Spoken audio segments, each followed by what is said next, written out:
Mayong adlaw kinyong tanan mga ka-dear friends. Kini na usab ang inyong ubos nga alagad nga si Papa Joe.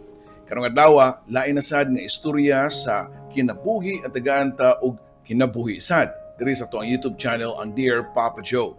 Sa mga wala pa magka-subscribe diha, please subscribe and click the notification button ug i-appeal na pod ang atuang Pikas channel ang Katabi with Ate Gems para ma-notify mo sa mga bagong content nga ato ang i-upload o i-repurpose.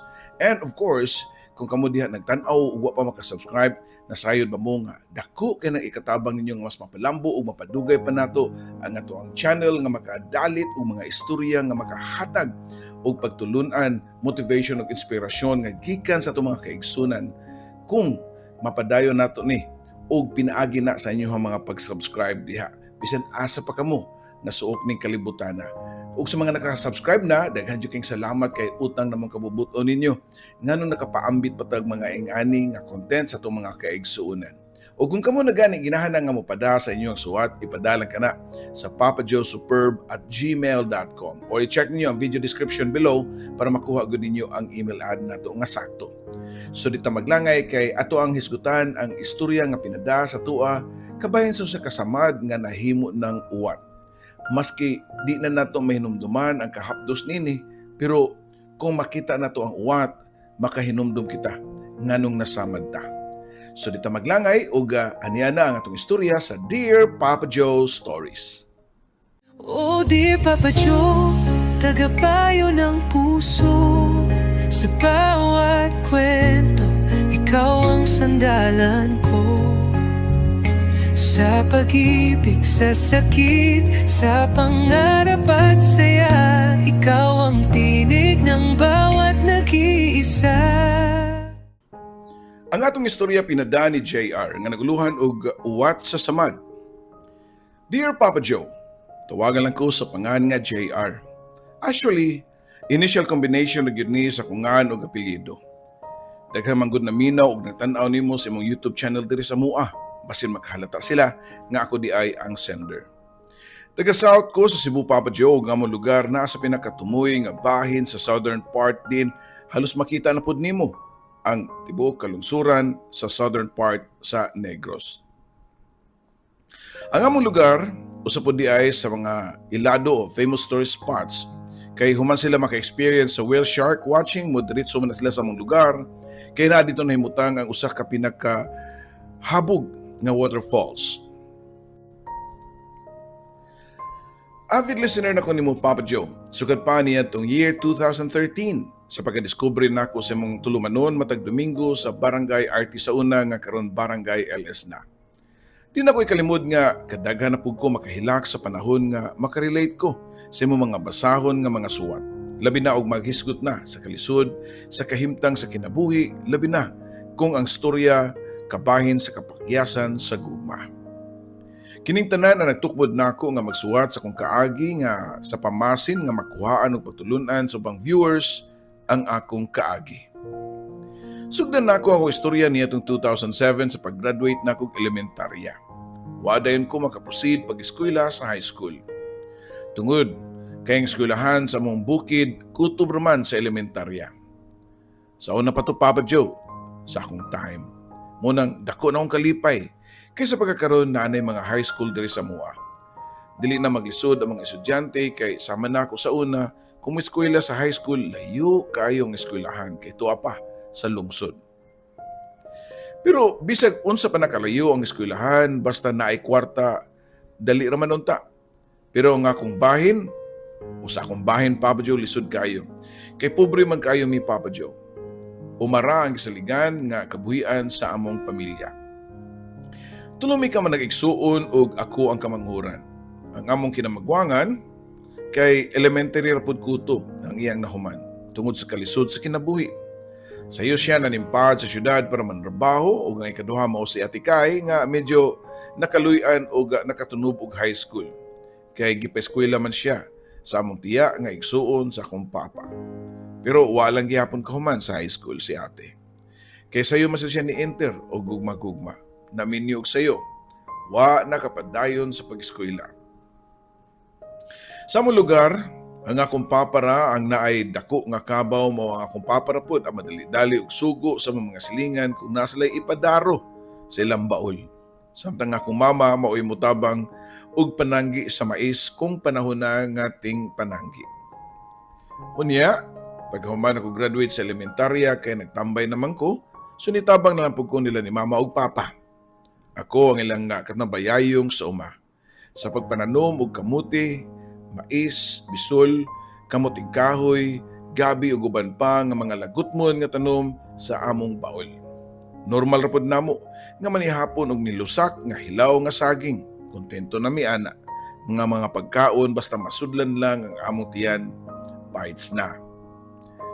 Dili na ko malimtan ang pila kay gayon nga bation kog kagutom pero wanay bugas nga malungag. Ugma para bata makalugsong sa lungsod aron makakumpra og bugas ug sudan, matud pa sa akong mama. Di na gyud nako maantos ang kagutom mao nga nagkuha ko og sako bag dayon niadto ko sa baol nga gitamnan og kamuti sa among silingan nga bag urang gidaruhan. Nang hagdaw ko sa pamasin nga makita pa ko og saylo nga kamuti. Nakakita ra mapug ko mga gagmay-gagmay nga murag kadak-on og kumingking. Nipauli ko og gilungag ang gamay nga kamuti og mao kadto. Ang among panihapon og iparisan og kinudkod nga lubi. Sulbad na ang kagutom, Papa Joe. Nilabay ang 2 ka tuig. Natukuran na og high school ang among lugar pero ang available kay first year school ra. Okay ra nakaayos sa mga sama nako nga elementarya o nakagraduate sa elementary nga wa pa makapadayon sa first year high school. Nagpa-enroll dayon ko sa first year unya pagkahuman sakto pod nga available na ang second year hangtod third year ug fourth year. In short, nakalampos gid ko og high school. Pero before ko nakalampos, niagi po kog daghang mga problema tungod sa kalisod sa kwarta. Sama niya tungod sa kasimana before sa akong high school graduation. Ang akong mga classmates nagiyahay na og sukod sa ilang toga pero ako, Papa Joe, wala man ko'y ikapabayad para sa abang kay abangan man ang toga. Kay inabangan ra po to gikan sa lungsod. Wa po ko'y kabayad sa pictorial na worth 250 pesos. Kaya mukuha sa photo kay photographer gyud gikan sa lungsod. Walay kwarta sila si mama, ngay kabayad og mauto nga sayo sa buntag niadto ko sa kalasangan aron mamutol og kahoy nga akong ulingon. Giuling nako ang akong mga pinutol nga kahoy dayon gibaligya. Utod man, nakabayad gyud ko sa akong mga bayranan sa graduation. Happy kay ko. Kaya para nako mao na kadto ang pinakadako nga achievement sa akong kinabuhi. Pero dili pa man day matapos diha ang tanan. Kay na sa laing nga tubangon. Ang akong mga classmates, mga barkada na ako nag-ihay naghisgot sa ilang sunod nga plano sa kinabuhi. Sama sa, ako bay, paskulahan ko sa akong auntie sa college sa syudad. Ako buod bay, adto po kong syudad mo skwela. Magkita-kita lang yapon ta dito ha. Ninyo, ikaw JR, asam ka mo skwela college? Pangutana pa nila na ako. Nahilom ko. Wa mo ko'y katubag nila. Sa tinod lang, usa to sa pinaka-emotional or maybe pinakasakit sa buot para namong mga pobre ang maghisgot asa papod paingon human sa high school graduation. Sa kalisod sa kinabuhi kundiin dili tanan nga opportunity ang makatunob og college.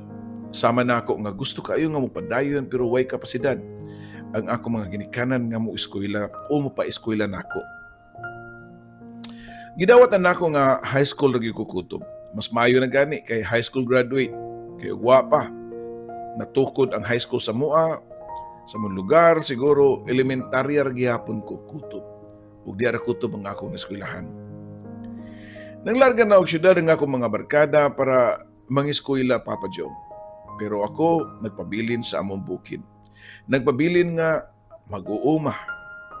Nag-ugmad sa yuta ug dili man pud lisod nako kay maumay akong naandan ang trabaho sa usa ka mag-uuma.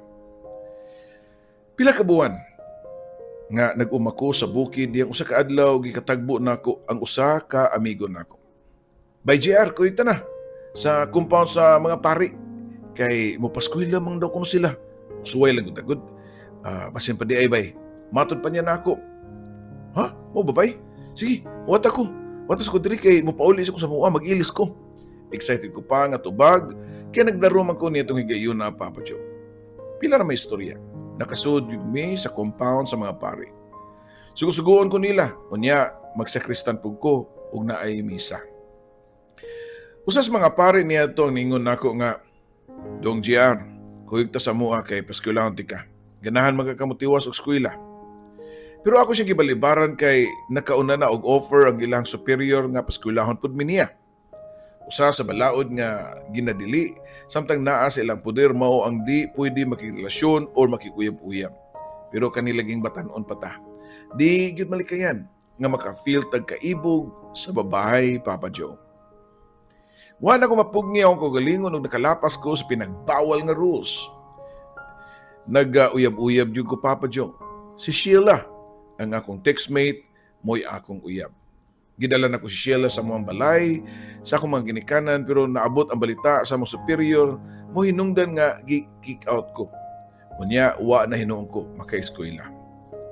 Pagkakita ni Sheila sa mga kahimtang nga pobre kayo na turn off siguro siya, kay pagbalik niya sa syudad, wa na siya, mo contact na ako. Wala namin ni Sheila, pero padayon lang gihapon sa life. Nakahukom ko nga muadto og syudad para manimpahad. Nakatrabaho ko sa syudad, isip usa ka boy, sa usa ka pamilya nga adunahan. Samtang nagtrabaho ko, nasakitan pa ko sa akong first heartbreak kang Sheila. Wa po nagdugay, ang akong pagka-boy, kay nakakita ko lang trabaho sa IT Park, pero dili call center ha. Nahara ko sa kantin sa may Ayala Central Block, kay maoy pag-construct anak niya itong panahon na, katong pwesto ato. Tungod siguro sa ko ang naabot ng edukasyon, bisan og asa pa siguro kumubalhin gamay radyo kayo ang sweldo. Nakapangutan ako sa akong kagalingon kung musa kay akong ugma. Sa kalit lang ni Santop sa kong nauna ang usa ka pari nga ni-offer na ko sa una. Niadtong dito pa ko sa mga lugar nga iya kong paeskwelahon og basin pa diay. Pwede pa. Gipangitan ako yung contact number o niya ako siyang gi-contact. Nakaluyan ko. Kay maura gyapon ang iyang number. Ako siyang na-contact pero nana siya sa Leyte na destino. Ingon siya nako nga kung interesado ko muskwela padtuon ko niya og Leyte. Ang akong kwarta niya itong higayuna kay sakto na gyud ipliti sa barko padong sa Leyte. Nagsabot lang mi sa pari nga ipasugat ko niya sa iyahang sakristan sa pier sa Baybay, Leyte, Papa Joe. Nakaabot yung og Leyte. Sa kumbento sa pari, gi-orient na yan ko sa kong mga trabaho sama sa papanlimpyo tibok simbahan. Kung naay misa, magsakristan ko. Maghimo po mi og kandila. Dito na ko naila-ila si May nga usa sa mga altar lilies. Mga altar lilies, sila kung tigkulikta sa mga halad nga magdaladala og sibot. Nakalata dayon ang iyang mga kauban nga nakagusto ko kang May.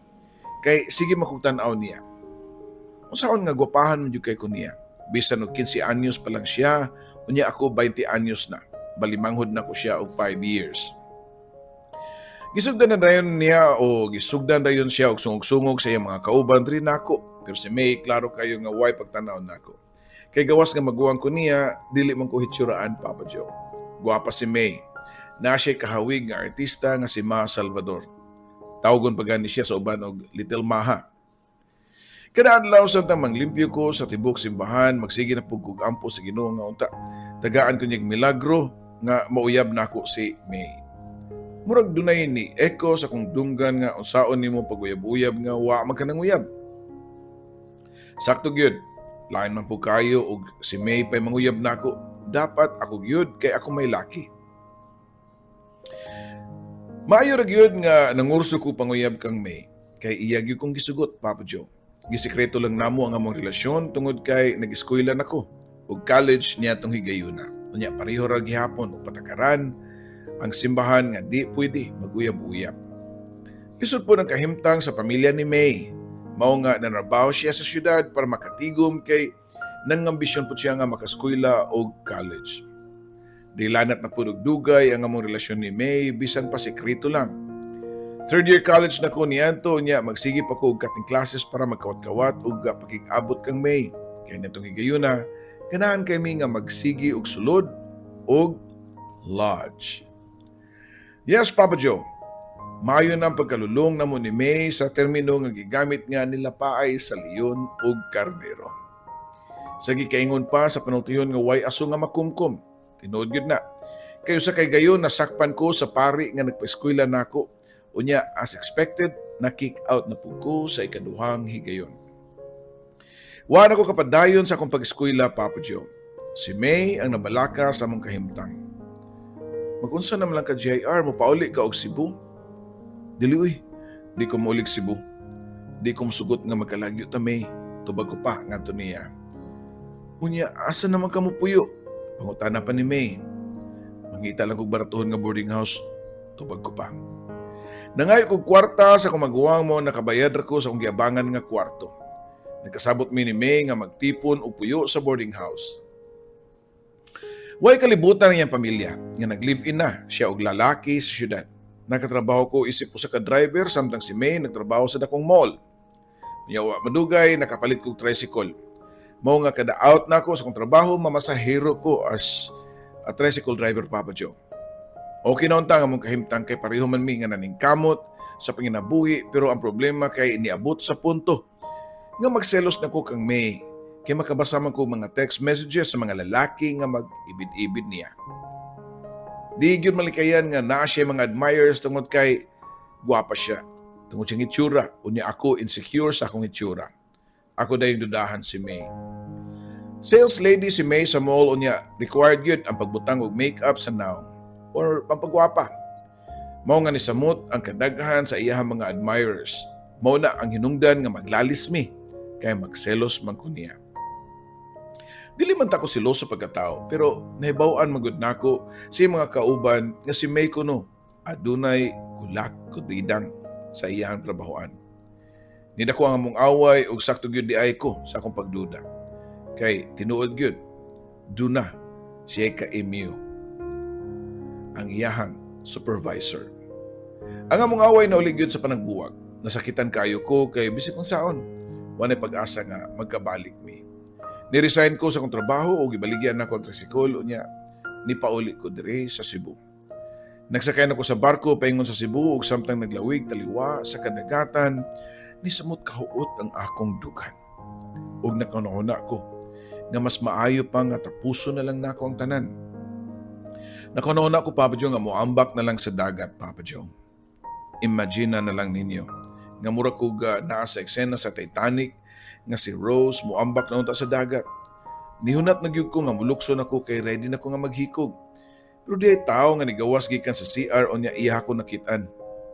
Oy, magunsa man ka dong, moambak ka? Ayaw to na buhata. Siyagit pa niya na ako. Dito ko kalit nakarealize nga wa madayon ang akong paglukso sa dagat. Nagpasalamat ko niya. Ug kung wala pa siya, nga nibadlong nako, basin giadod nako sa kusog nga bawod sa dagat. Nangabot na pod ang uban nakabantay sa kong pagkatemp unta og ambak. Unya nabalaka sila nako. Wala ko nila biyae sa kong teheras o gitambagan nga di magpakawala sa paglaom. Di apay mga tao nga concern og wa mo biya nako sa akong teheras hangtod nga nakaabot na gyud mi sa pier sa Cebu. Sakit lang gihapon kayo. Di na ko makalimtan si May. Taas na kayo kung damgo nga magpakasalmi o magmalipayon kauban sa among mga anak. Abi na ko og siya na ang ako makauban hangtod sa kong pagkatiguang pero dili di ay. Di na ko madawat og na-depress ko og nagsige na lang kog hilak og di na ko ganahan nga mukaon. Hangtod ang Ginoo ako nang gi-question kung anong gitugutan pa niya nga makauban nako sa dugay panahon si May. Unya di ay gihapon kami ang magkapadayon o magkadayon sa katapusan. Nagsige na lang ko hinuktok, unya taon mo hagas ang akong mga luha. May na lang, kay diha akong pamilya ug mga ig-agaw nga mulingaw na ako.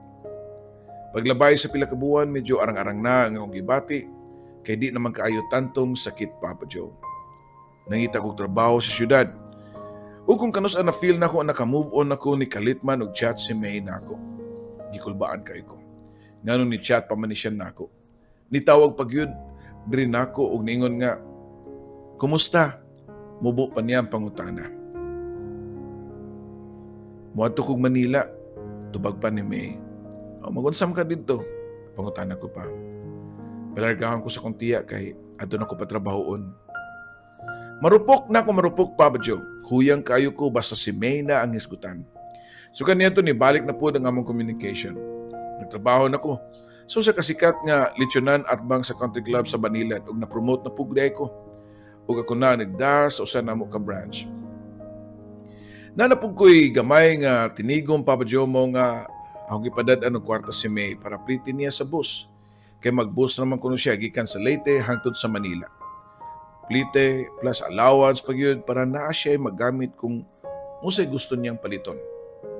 Naabot si May sa Manila, dihang ako naibawaan nga maudi ay nilarga siya og pinakalit sa Manila kay gisigian na diay siya og sung sa asawa sa iyahang supervisor nga nahimo niyang uyab.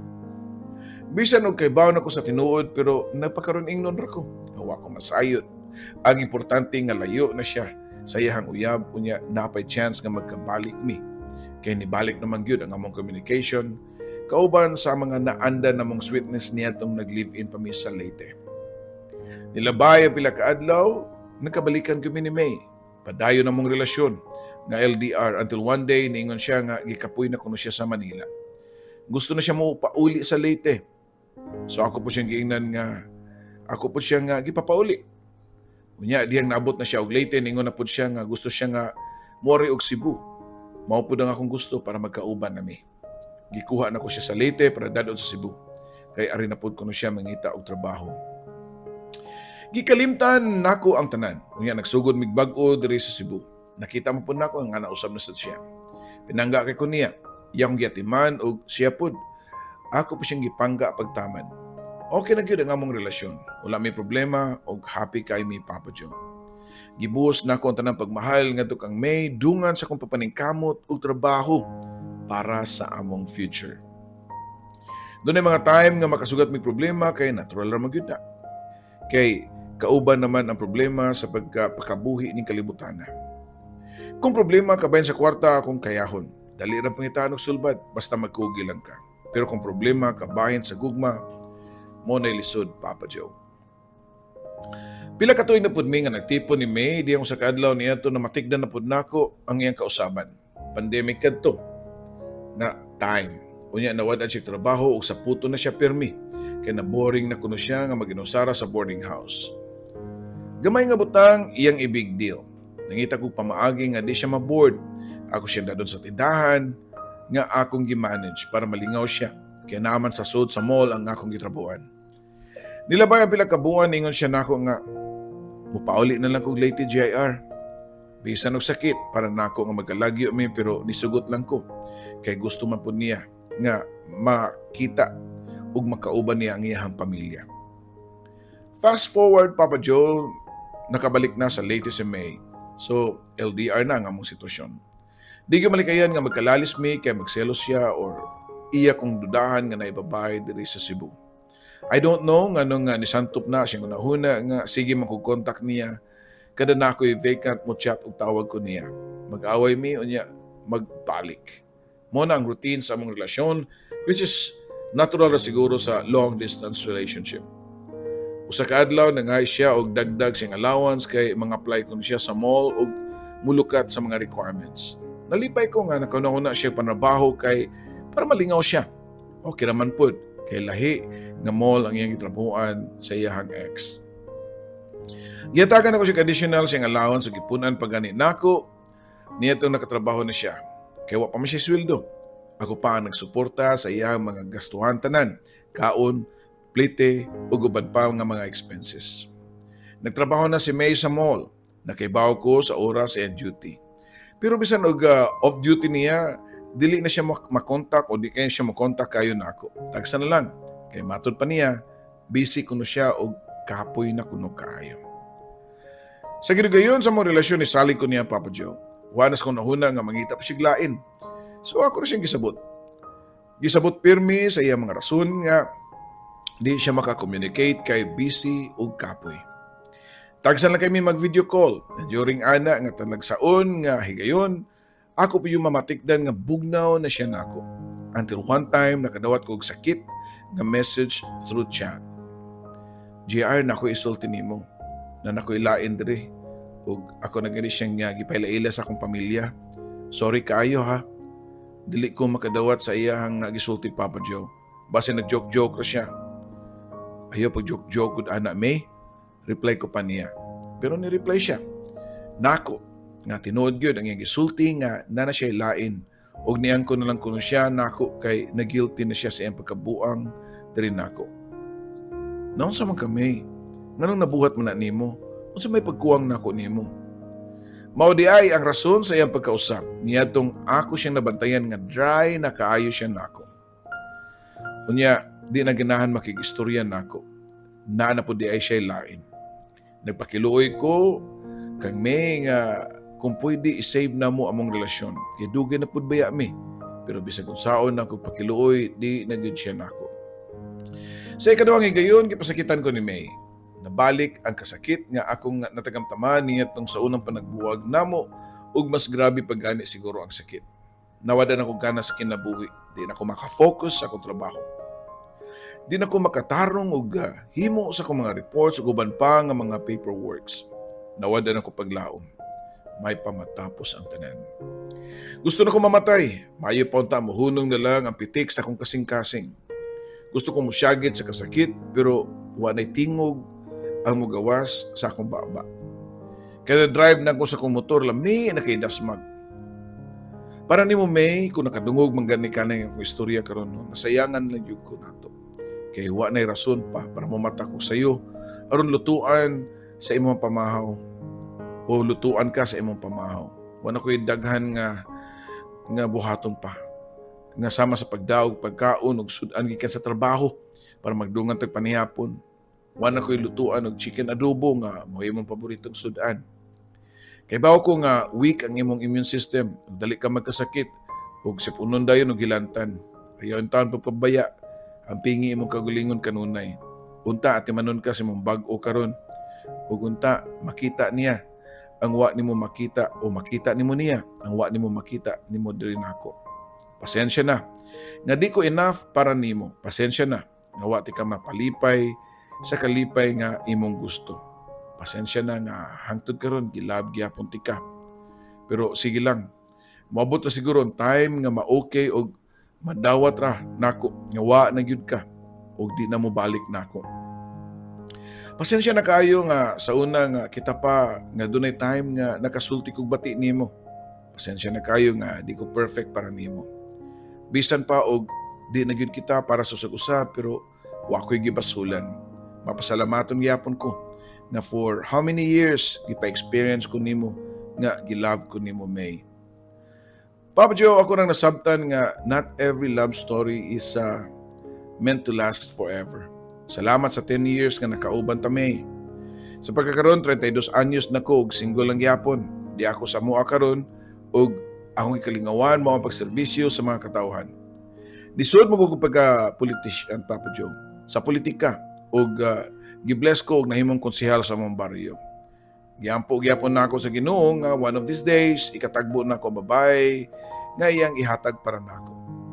Dinhi na lang nako tapuson ang akong istorya o ginawat pa unta nga doon ako'y o dunay nakatunan ang mga nagtanaw nako karon sa imong video day Papa Joe about sa kasakit o kasakit tungod sa gugma.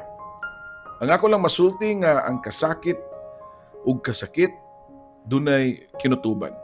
Kaya maabot naman yun ang panahon nga makarecover ka ug mawala na ang sakit pero magpabilin lang gihapon ang uwat. Daghang kayong salamat Papa Joe sa pagbasa o kini ang imong magtatampo, JR. Daghang salamat JR o ginaot pang makuhaan sa nimo pagtulunan ang mga advice ug mga comments ato ang mga kaigsunan kaya I'm sure naagyo sila daghan nga ikasulti diha nimo. Basahan lang ang comment section below. So again, kung kamo nagtanaw mo diha ay mo kalimot pag-subscribe sa atong YouTube channel ang Dear Papa Joe Stories o Katabi with Ate Gems. O kung kamo nasa mo ipaambit na nga nindot nga istorya sa inyong kinabuhi or maski pagtulunan, maski dili happy ending, basta dako og ikatabang nga makahatag og pagtulunan sa itong mga kaigsunan, ipadala ka na sa papajoesuperb@gmail.com o i-check ang video description below para makuha gid ninyo ang klaro nga email address. Daghang salamat ug kini usab inyong ubos nga lagad, Papa Joe.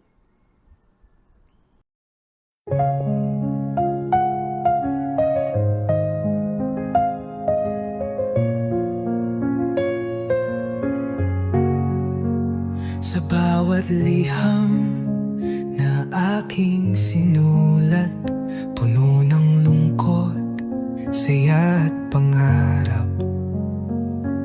Sa radyo mong tahanan ng kwento, Papa Joe, ikaw ang aming kakampi sa mundo.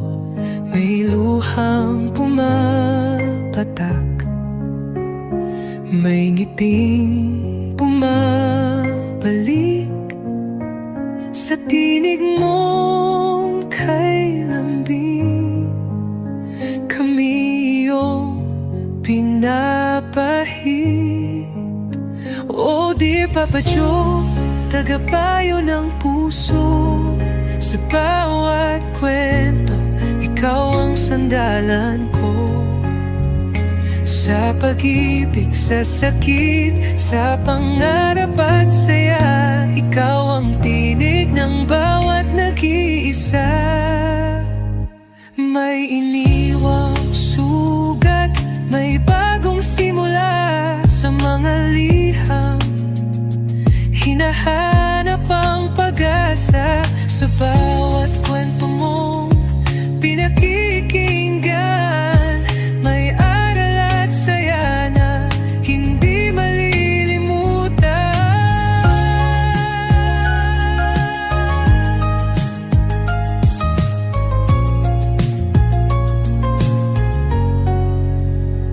May iniwang sugat, may bagong simula sa mga liham. Hinahanap ang pag-asa sa bawat kwento mong pinakikinggan.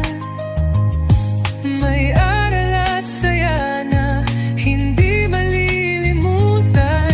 May luhang pumapatak, may ngiting bumabalik sa tinig mong kay lambing. Kami iyong pinapahid.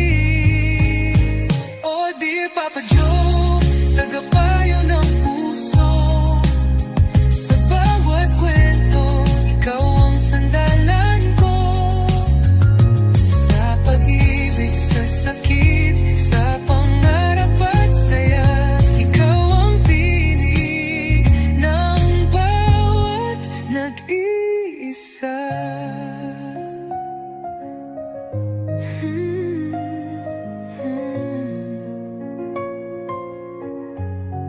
Sa alon ng radyo, tinig mong gabay, nagbibigay pag-asa sa bawat buhay. Kahit saan man kami dalhin ng mundo, ikaw ang kaibigang laging nandyan, Papa Joe.